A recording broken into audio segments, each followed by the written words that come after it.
Yeah. So it was pretty interesting to see.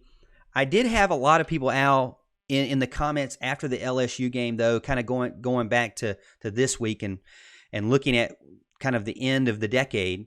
Had a lot of Clemson fans mention that this loss really wasn't that heartbreaking for them. I thought that was kind of weird.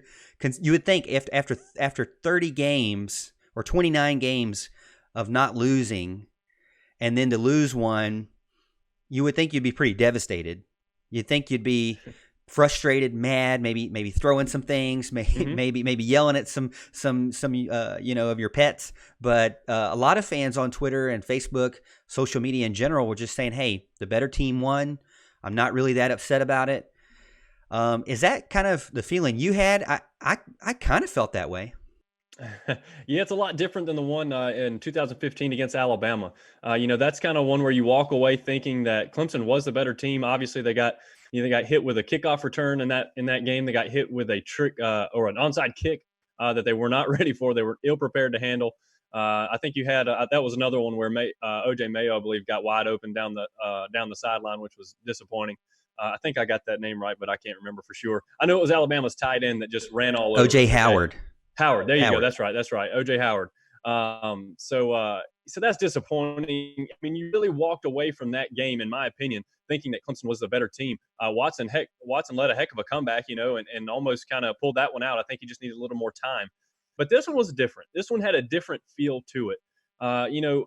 Look, I got to be honest. It was tough going in this game. Everybody's been talking about the LSU offense and how unstoppable the offense was, and Clemson did a great job at the beginning. We did good pinning them deep, got them, deep in their own territory. We were getting a lot of stops. It was looking good. We got up 17-7, so things were really looking up. And I'm thinking, man, could I be wrong 2 years in a row? Because I thought Alabama had a good chance of beating Clemson last season.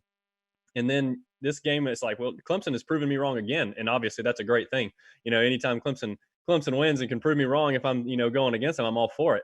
But that kind of soon came to an end. Clemson got that 10-point lead, never could stretch it out. I think they got the 17-7 lead, and LSU scored within like 5 plays of the next drive. It was just there's a lot to unpack with this game. Look, first of all, you got to take your hat off to Joe Burrow. I mean, that was the single greatest quarterback performance I think I've ever seen in a college game. Every throw was just right on point. It didn't even the ones they dropped. Okay, they dropped some of the passes, especially early, as receivers were having a little trouble getting going. But the throws were there. They either dropped them or our DBs were just draped all over them, making a good play. And of course, that those kind of ended later. They get the step on us. Whether it was a push off or whether it wasn't. Physical play by the wide receivers. They were getting a little bit of separation, and that's all Joe Burrow needed. He didn't need a big window at all. He was fitting it in there on a dime, and it was just a beautiful thing to watch. Unfortunately, not for us Clemson fans. But this was just a game full of momentum swings, game changing plays, that kind of thing. But there's a ton of thoughts I have on this game. I was a little disappointed. Clemson didn't really try to score at the beginning of the game. I thought they would need to take an early lead. And they, got the ball in plus territory, really the first two possessions, and they punted inside the 40-yard line on their first two possessions. I was not a big fan of that. I did not think that was the right thing to do. And, of course, like I said, they still got a 10-point lead eventually. But it wasn't enough. You felt like in this game you were going to need more than that when Joe Burrow finally got going. And that's exactly what happened. The opening drive of the second half was good. We got a 3-and-out, got a quick score. I was like, man, okay, we still got a chance at this thing. That going into half, you didn't feel real good about things, but coming out, I was like, all right, now it's time to take over. It's time for Clemson to do what Clemson does in these big games and find a way to win. It just wasn't the case. I thought Joe Burrow's 3rd and 19 conversion, goodness gracious, it was a heartbreaker before half. I believe they scored that touchdown. It was 21-17. I think they scored the touchdown before half after he converted a 3rd and 19. That's something Venables just doesn't give up. And of all plays, the quarterback run. Are you kidding me? That was tough to take. That was a huge momentum swing in the game there. I thought that was a huge play. Some other big plays I think was Nolan Turner's drop what would have probably been a pick six. That was kind of hard to take as well, especially since it happened a couple of times in the game before that against Ohio State. And then he kind of turned it around with the interception to seal it. You'd hope he would kind of make the play on that ball. And Higgins' offensive pass interference, of course, that's a hotly debated call. Didn't go the Tigers' way, and it's just kind of unfortunate. But Clemson was down at that point. They were kind of trying to make it back into the game. But there's a lot of stuff to unpack in this game. Trevor Lawrence did not have a good game. Did not have a Trevor Lawrence game. He picked a bad day to have a bad day. And unfortunately, it was the national championship. I think a lot of questionable play calls were made. Of course, I've been kind of down on the play calling all year. I try to downplay it as much as possible, but I'm just not a real fan of what I see. I see Trevor Lawrence making a bunch of very difficult throws. And it's not the throws he can't make. He's made them plenty of times, and he'll continue to make them. But he was off bad that night, and I thought you needed to get him some easier throws over the middle. Braden Galloway was open. Etienne was having a great game, and I thought he was underutilized, and it was just tough to take. It was just tough to take. So I know there's a ton of thoughts you have on this game, and so kind of what did you think about Trevor Lawrence and the play calling as well? I know you had some thoughts on that. I kind of want to get your take on all that. Oh, you starting off with a controversial one for me. Yeah. Can we go back to punting on the 42-yard or 45-yard line? Can we go back to that? Sure. Yeah. Just to I'm going to do better in 2020 of answering your question very directly and not going on a tangent here. So that's part of my performance agreement with myself going into season 2. As if you didn't know, this is season 2 now. That's right. But for Trevor Lawrence, it's hard to say. I just wrote up an article about the wide receiver core and doing a grade for them, and I overall gave them a B+. And it's hard to grade the wide receivers bad because a lot of the wide receivers has to do with Trevor Lawrence. Yeah. And their performance is hinging on Trevor Lawrence's performance. And then the same thing with the play calling. Now, I want to preface this with, if you're watching on Twitter, don't get upset. We know that we're not associated with the team. This is a fan-driven show that we try to make high quality, and we try to give you our opinions on what happened the previous week of Clemson football. It just happens to be the national championship game. We are not saying that we are some better than Tony Elliott or Trevor Lawrence or Dabo Swinney. I hate that I have to say that, but really, if you don't, Al, people will jump down your throat about it. I mean, they will jump all over us about the fact that we don't know what we're talking about, and we are a fan show, so we're coming from a fan's perspective. Do I sit here and sit in front of film all day? No, I have the same film that you do, which is replaying the ESPN on my YouTube TV. But what I can say is from my perspective, I think you have to go with what Trevor Lawrence said about himself. He said that he was off. He said that he had a bad game. Like you said, it was a bad day to have a bad game, and he had a bad game. He threw the ball high. He exposed Amari Rodgers to something that could have really hurt him pretty bad. I mean, he was roughed up, being exposed over the middle. One of the few over the middle type plays that he would go to, and we knew that this was kind of a problem. We saw this in other games where he would lean more on the outside guys. Now, is that because of design? When I watched and looked back at the UNC tape, I saw that some of the plays they were just sending everybody deep. And so is that necessarily Trevor Lawrence's fault? I don't think so. I think that you have to be a little bit more creative than sending 4 people deep and then having Travis Etienne as your check down. Yeah. You have to do more than that. Now, another thing that I don't like about play calling in the sense that they had Travis Etienne doing well in the running game, and then they disappeared from him. 5 plays, go down for a touchdown coming out of halftime. I told Audrey, this is great. They did the adjustments necessary to stop him. They did the adjustments necessary to score and run it down on him, and did it within just a couple of plays.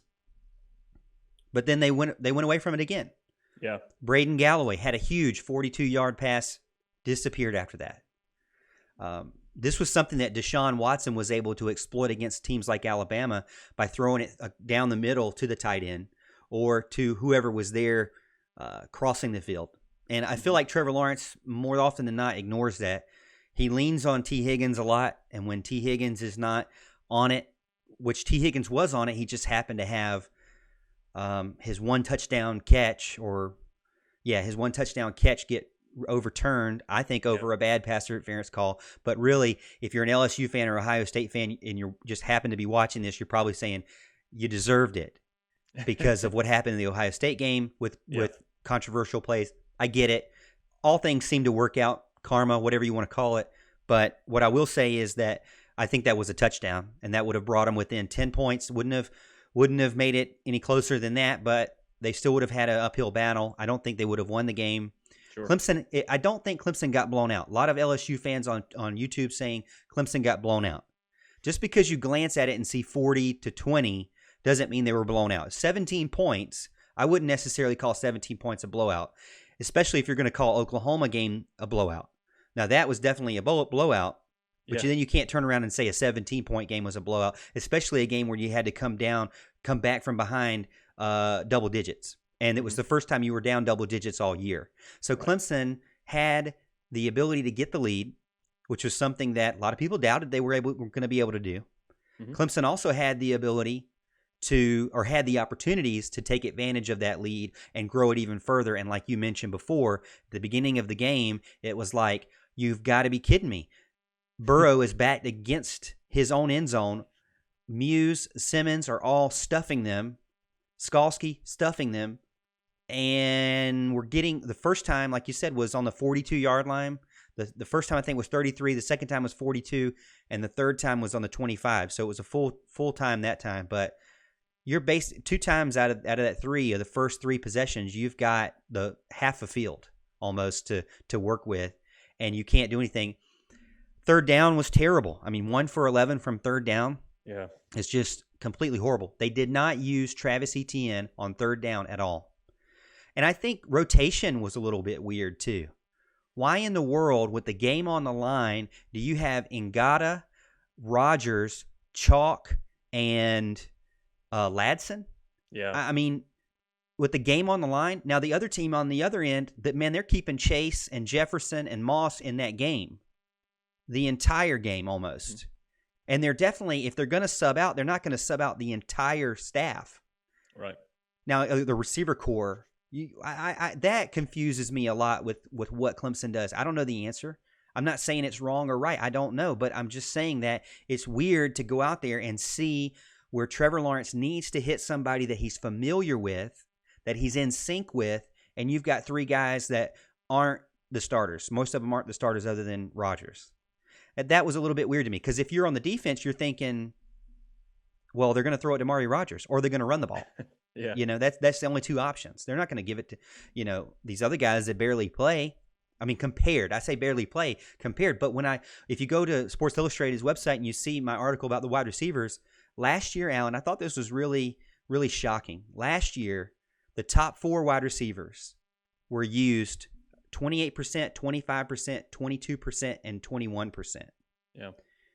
And that was Ross, Higgins, Rodgers, and Renfro. So they were very evenly used. This year, you've got Higgins, Ross, Etienne, and Amari Rodgers. Now, granted, Rodgers was hurt for a few games, kind of coming back. Ngata and stuff, those guys were in there, so they were taking away some of the catches. They were diluting some of it. Right. But it was like 35% passes to Higgins, 30% passes to Ross, and then 15% to Etienne, 10% to Rodgers. So basically, if you look at that on the outside looking in, you're thinking all Trevor Lawrence does is throw to the top two guys, which if you really think about it, if you step back and say something and say that out loud, Trevor Lawrence primarily throws to two guys. Yep. Has it not been the truth? Has it really not? And has it been the play calling? I don't know. Has it been Trevor Lawrence? I don't know. But one thing for sure, you couple that targeting the main two guys with then turning around and throwing it high on almost every pass. On the flip side, LSU, Joe Burrow dropping dimes on every play. I mean, what really frustrated me, Al, and I don't know if you heard this, you caught this from Chris Fowler, and I love Chris Fowler. I think he's great. But he was like, this is what LSU is all about. This is why they're so difficult to defend because if you stop their one guy, they have another guy. If you stop that guy, they have another guy, and then they have another guy. And I turned around and I told Audrey, I said, why can't Clemson say the same thing? Yeah. What Clemson could very easily say the same thing. They have just as many talented guys, but it didn't seem like many of those talented guys were used. Right. Now that's a fair point. And that I think that comes down to something you mentioned a couple minutes ago. Is it does it have anything to do with the play calling? Are they trying to get Trevor Lawrence to take those first that first read or two? If he sees Higgins on the outside, is he going to go to Higgins? Whether it be an out route or back shoulder pass, or does he go deep to him, something like that? Obviously, him and Ross are the guys. They're the ones that everybody was talking about. And I actually think Ross had a little bit of a down season compared to what everybody expected. When he showed out so bad in the game last year against Alabama, I mean, the one-handed catches, the ridiculous move he made on the corner and took it to the house. People were expecting him almost to be kind of the alpha this year. They were expecting him to be the main receiver this year, even over T. Higgins. And obviously that didn't happen. Higgins showed that he was the man and he was going to be the man for sure. But maybe I don't know what happens beyond those guys. I think that's an excellent point because Clemson's got the horses to run out there. Ngata's a talented kid. Ladson a talented kid. Amari Rogers is. And I'll tell you, I wanted to get your thought on this real quick. I don't know if you noticed this, and if you didn't, that's fine. You can kind of gloss over it. But I didn't think Rogers looked really aggressive in this game. When he came back from his injury, he was plowing people over. He looked like he was running with a purpose and glad to be back. And, he'd worked so hard to get back.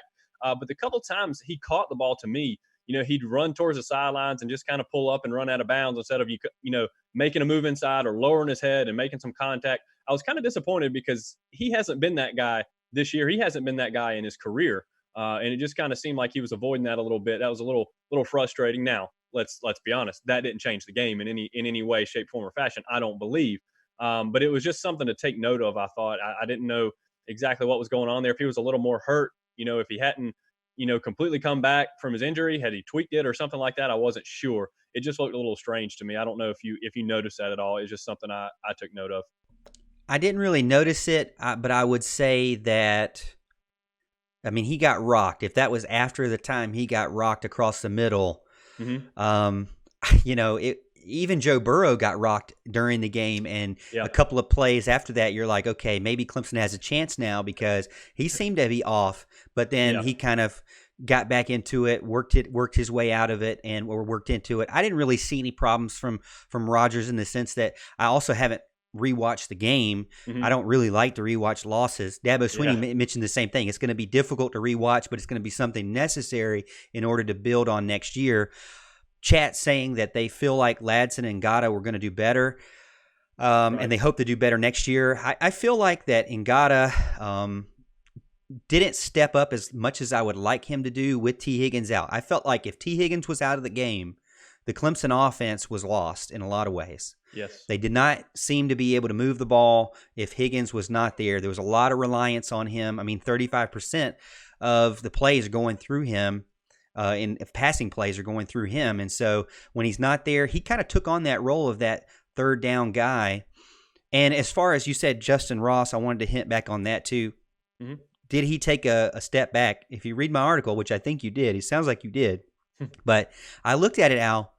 He had 150 yards less than last year. He had 2 touchdowns less than last year, and 20 more catches than last year. So he was getting more. He was getting targeted more, having more catches, but statistically went backwards on more catches. So that is a concern in the sense that when T. Higgins was out, where was Ross to take over? And with both of them on the field, I thought this is going to be that time where they dominated against Alabama, where it's like you stack Higgins and Ross right next to each other on the same side of the field, and the defense is like, oh no, what am I going to do? Especially with the fact that Galloway came into the game and was catching the ball and stretching the middle of the field. I thought that 3-hit combination and then running Rodgers across the field, short passes and even ETN. I thought that was something that was going to be successful, and it didn't seem to work out. I don't know. It seemed like Clemson just couldn't figure it out as far as the offense goes. Big disappointment when you come to wide receivers. It was the tale of 2 seasons. Yeah. The regular season, dominant. 4 or 3 wide receivers were in the top 30 of the ACC as far as receiving yards. In the postseason, not one wide receiver caught a touchdown pass. Isn't that amazing to think Ohio State, LSU, Clemson with their, like Mark Packer says, frisbee catching dogs, and Trevor Lawrence. It's not like they have an A.J. McCarron who's just sitting there going to hand it off to Derrick Henry. Right. They got a guy who can move out the pocket and throw the ball deep. And now, granted, T. Higgins had a touchdown called back. I get it. And they do have an electric running back. But to not have any receiving touchdowns from the wide receivers and to have Travis Etienne get 2 receiving touchdowns was very weird for me. I don't think if you went into this season if we look back at how we talked after destroying Alabama, I don't think anybody felt like Higgins and Ross would be non-existent in the end zone in next year's playoffs. Yeah. I just don't. It was very shocking to me to see that. Overall, it's still hard to say. Was it the play calling? We probably will never know. Was it the effort given? I don't think so. I think that Dabo Swinney and company make sure that they recruit the right players that are going to give the right effort. But there's definitely a chemistry problem there. Trevor Lawrence has got to find his go-to guys. With Hunter Renfrow gone, where is that go-to guy with him? Where is that guy that he just connects with? Maybe they should move them into the same apartment and make them play Madden together. Make them go get pizza together. Maybe they should do that because they got to get on the same page again.